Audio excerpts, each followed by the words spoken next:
Hi, my name is Sabrina Segan. I'm going to be a junior this fall in the IMMB program, and this summer I was given the opportunity to work in the Franco Lab, which is currently researching sexually dimorphic immune responses.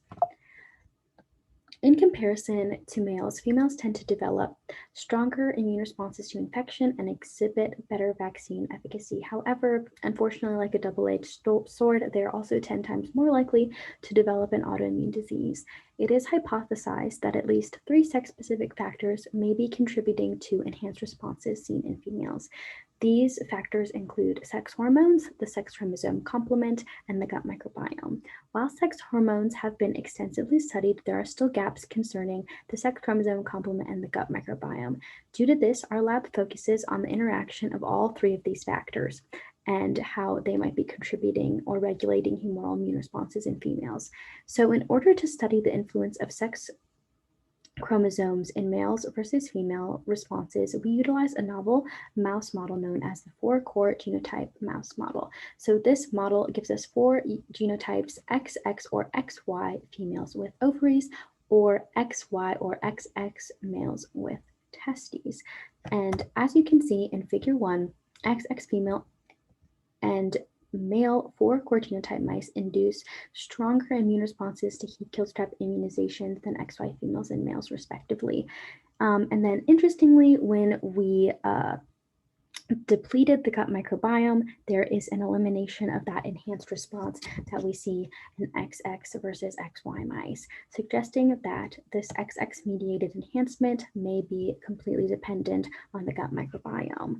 And while this past experiment looked at 2 specific sex-specific factors interacting to enhance immune responses, the experiment I was a part of this summer was trying to see if all 3 factors interacted to differentially influence responses in males versus females. So to investigate this, 4-core genotype mice were bred, weaned, overrectomized, and then administered an antibiotic cocktail via oral gavage to deplete their microbiome. And then on day 4 of the experiment was when we immunized these mice with heat-killed strep. And then 1 week post-immunization, these animals were euthanized.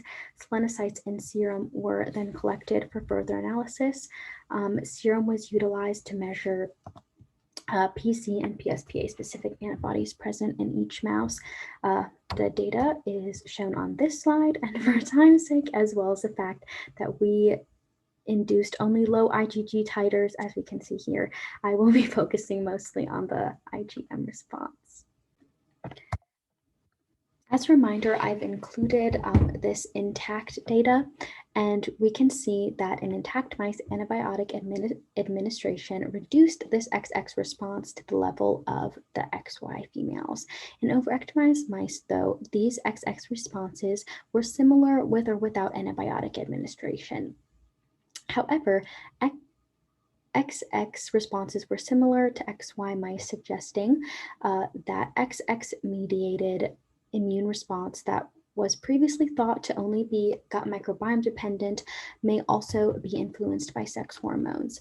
In XY, we previously saw little impact in response to antibiotic administration, while in our overactimized mice, a statistically significant decrease in PC-specific antibiotic titers were noted in XY mice treated with antibiotics. A similar trend was seen for PSPA-specific titers, although it was not significant. Due to this, these studies are currently being replicated. This data suggests that hormones may be influencing microbiome-dependent effects noted in XX mice in previous studies. How is this possible? We propose that sex hormones may be influencing microbiome composition and therefore concentration of that microbiome's microbe metabolites. It is also known that the microbiome enhances free bioactive estrogen levels and may therefore influence the function of immune cells. Some future directions we want to take include replicating these analyses, which are already in process, as I said before, evaluating the estrogen concentration in our female 4-core genotype mice pre and post overectomy, as well as evaluating the changes in microbiome composition pre and post gonadectomy in females and males, which will help us to better understand the distinct role the gut microbiome makeup and its metabolites may be in mediating that XX immune enhancement. And then, as mentioned earlier, due to that low IgG titer we observed, we would also like to incorporate booster immunizations to investigate any sex-specific differences in isotype switching. And finally, I would like to thank the Immunology and Medical Microbiology Department for the IMMB internship program and funding. And also, thank you so much for listening.